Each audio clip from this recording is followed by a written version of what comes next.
Hello student. तो proper strategy to crack bank exams along with your job and college, ये आपका आज का जो है वो टॉपिक रहने वाला है। बहुत सारे ऐसे स्टूडेंट्स हैं जिनको एग्जाम क्रैक करने के लिए फुल टाइम मिलता है, लेकिन कुछ ऐसे भी स्टूडेंट्स हैं जिनको पूरा टाइम नहीं मिल पाता है। या तो वो किसी जॉब में इन्वॉल्व होते हैं, चाहे वो प्राइवेट हो या गवर्नमेंट सेक्टर हो, या फिर वो उनका कॉलेज टाइम हो रहा होता है। तो ऐसे स्टूडेंट्स क्या बैंक एग्जाम को क्रैक कर सकते हैं? सबसे पहला क्वेश्चन मार्क तो यही है। तो डेफिनेटली कर सकते हैं। स्ट्रेटजी अप्रोच ये सही हो तो आप किसी भी एग्जाम को क्रैक कर सकते हैं। हाँ, टाइम का थोड़ा इफेक्ट पड़ता है कि जो बच्चे 8 घंटे दे रहे हैं, 10 घंटे दे रहे हैं, आपको यही चीजें 6 घंटे में करनी है, 5 घंटे में करनी है, लेकिन राइट स्ट्रेटजी के साथ विद परसिस्टेंसी भी बहुत ज्यादा कंपल्सरी है। अगर आप कंटिन्यूअस प्रैक्टिस कर रहे हैं तो आप डेफिनेटली इन स्टूडेंट्स को बीट कर पाएंगे। तो चलिए देखते हैं कि क्या स्ट्रैटेजी होनी चाहिए अगर आपके पास टाइम कम है। पहला तो हम बात करेंगे यहाँ पे कि मॉक टेस्ट कितना इम्पोर्टेंट है। मॉक टेस्ट की अगर हम बात करें,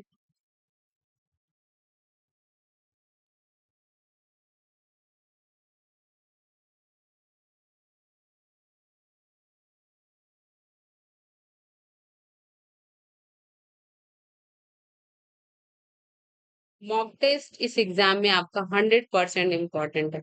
ठीक है।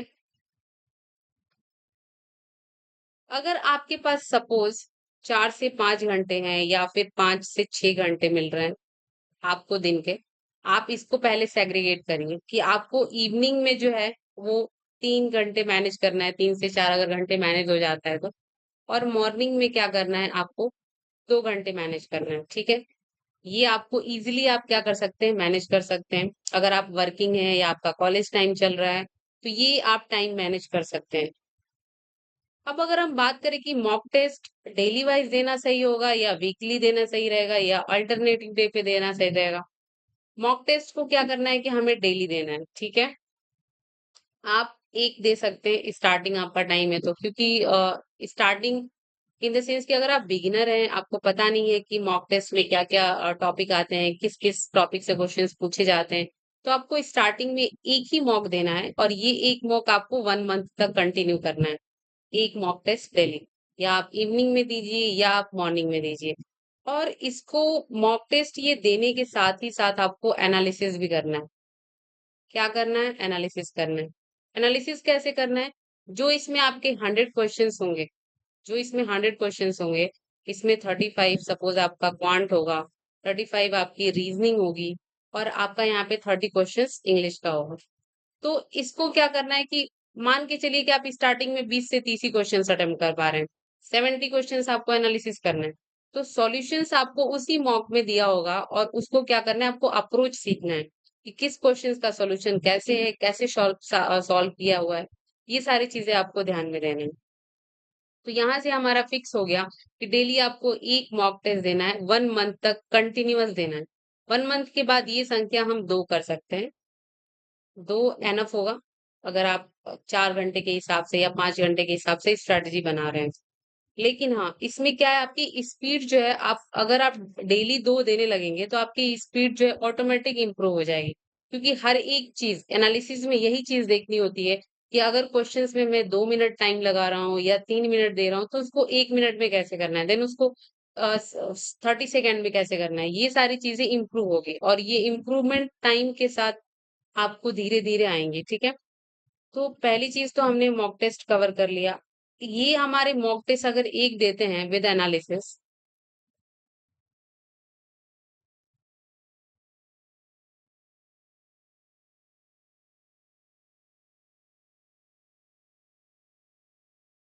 विद विद एनालिसिस अगर हम 1 मॉक टेस्ट देते हैं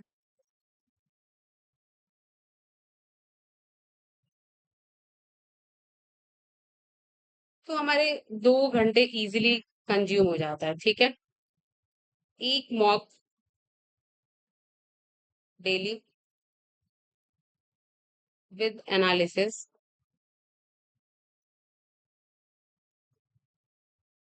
ये आपके 2 आवर्स कंज्यूम हो जाते हैं, ठीक है। अब बचते हैं आपके 2 घंटे और। अब ये 2 आवर्स में आपको क्या करना है? डेली सारे सब्जेक्ट पॉसिबल नहीं है, आपके पास टाइम कम है तो आप ऑल्टरनेटिव डे पे करिए, या तो रीजनिंग या फिर क्वांट। चैप्टर वाइज उठाइए। क्या करना है आपको? चैप्टर वाइज उठाना है।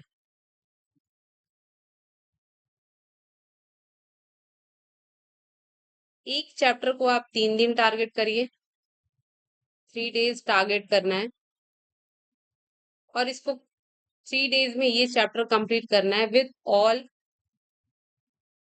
Type questions. जितने भी तरीके के क्वेश्चंस इसमें पूछे जा सकते हैं, सारे। बेसिकली हमें चैप्टर वाइज क्या करना होता है, हर एक टॉपिक, हर एक पैटर्न सॉल्व करना होता है। तो 3 दिन एनफ होगा आपको एक टॉपिक या एक चैप्टर खत्म करने के लिए। ये आपको क्या करना है, ऑल्टरनेटिव पे क्वांट और रीजनिंग दोनों को लेके चलना है। ये 2 घंटे आपके लिए सफिशियंट होंगे। बेसिकली क्वेश्चंस वाइज आपको प्रैक्टिस करनी है, ठीक है, क्वेश्चन वाइज प्रैक्टिस करनी है। अब ये तो हो गया आपका चैप्टर वाइज स्ट्रेटजी। अभी क्या करना है, आपके पास 1 घंटे या 2 घंटे और हार्डली बचेंगे, ठीक है। 1 घंटे या 2 घंटे आपके पास हार्डली बचेंगे। अब इसमें क्या करना है आपको,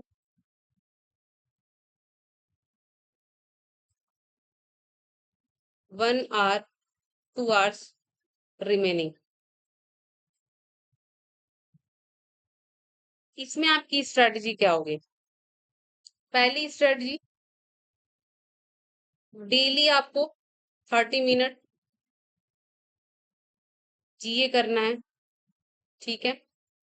डेली जीए करना है 30 मिनट, ये आपको कंपल्सरी है।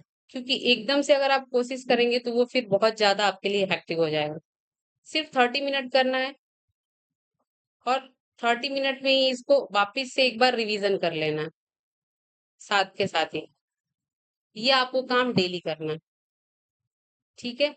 या फिर सपोज मान लीजिए ये आपने जीए किया, जीए रिवीजन किया, आपके पास 30 मिनट और बचता है। आप किसी भी चैप्टर को उठा लीजिए, किसी भी या तो क्वांट या रीजनिंग या इंग्लिश। आप यहाँ पे क्या करिए, उसको सेक्शनल टेस्ट दीजिए। सेक्शनल टेस्ट देना है क्वांट का या फिर इंग्लिश का या फिर रीजनिंग का, ठीक है। ये आपको काम करना है डेली। ये आपको क्या काम क्या करना है, डेली करना है। अब हम बात करते हैं यहाँ पे कि ये तो हो गया आपका डेली बेसिस पे। क्या इंग्लिश के लिए या फिर जीए के लिए हमें डेली देना पड़ेगा? अब देखिए, जैसे मैंने यहाँ पे चैप्टर वाइज बोला ना, यहाँ पे रीजनिंग और क्वांट ऐसा होता है कि चैप्टर वाइज इसको आपको देना ही पड़ता है टाइम। इंग्लिश क्या है कि आपको प्रैक्टिस से, जितना आप प्रैक्टिस करेंगे, न्यूज़पेपर पढ़ रहे हैं आप, एडिटोरियल कर रहे हैं, जिस भी टीचर को आप फॉलो करते हैं आप उनसे करिए। और जो भी आप, उनका एक टाइम है, आप उस टाइम को फॉलो करिए। आप देखिए, अगर रिकॉर्डेड देख सकते हैं रिकॉर्डेड देखिए, लाइव देखना है लाइव देखिए। वहां पे आप आधे 1 घंटे दीजिए। अगर इंग्लिश आपकी वीक है, अगर वीक नहीं भी है तो आप मल्टीपल क्वेश्चंस प्रैक्टिस करिए। डेफिनेटली आपका इस स्ट्रेटजी से एग्जाम क्रैक हो जाएगा। लेकिन हाँ, कंडीशन एक ही है कि परसिस्टेंसी आपकी बनी रहनी चाहिए। कंटिन्यूअस आप ये प्रैक्टिस करते रहेंगे। अब हम आते हैं वीकली। वीकली हम क्या कर सकते हैं इसको इम्प्रूव करने के लिए?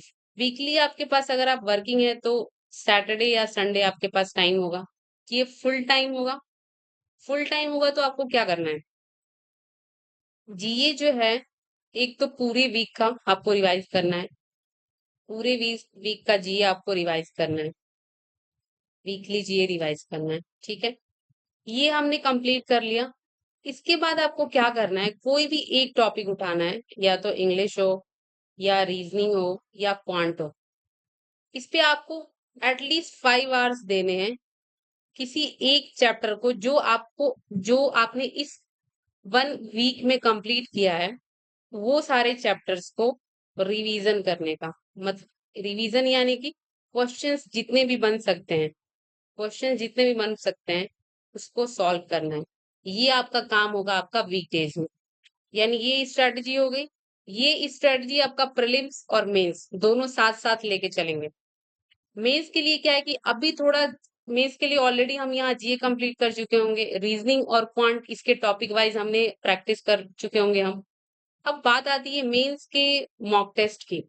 मंथली आप क्या करिए, हार्डली दो, किसी भी दिन जिस दिन आपको लगे आपका लीव है या फिर आप छुट्टी पे हैं या फ्री हैं या फिर आपको ये एक शेड्यूल, आपको किसी एक दिन, सपोज कि आपको ये शेड्यूल फॉलो करना नहीं है कि चलो आज आज हम क्या करते हैं कि एक मेंस का मॉक देते हैं, एक लेवल तक आपकी ये चीजें तैयार हो चुकी होंगी, तो आप किसी भी एक दिन मंथ में वो आपको मेंस का मॉक उठाना है और देना है। उसमें देखना है बेसिकली आपको ये कि मेंस में किस टाइप के क्वेश्चंस आते हैं, ताकि आप मेंटली इस लेवल के क्वेश्चंस के लिए प्रिपेयर रहें। तो ये आपकी स्ट्रेटजी है, इस स्ट्रेटजी को फॉलो करिए और ये स्ट्रेटजी आज से ही फॉलो करिए, डेफिनेटली आपको बेनिफिट होगा। बाकी अगर कुछ और प्रॉब्लम है, कोई और स्ट्रेटजी आपको लगता है कि मैम हम इसके बदले ऐसे कर सकते हैं, टाइम आपको इतना ही बचना है। अगर आप वर्किंग है या आपका कॉलेज टाइम चल रहा है तो इसी टाइम को कैसे यूटिलाइज करना है सही वे में, वो आपको मैंने एक वे दिखाया है, एक वे सिखाया है। आप इसको देखिए और अपने शेड्यूल में इसको फिट करिए, इसके अकॉर्डिंग अपनी स्टडी करिए, तो डेफिनेटली आप एग्जाम क्रैक कर पाएंगे। Thank you.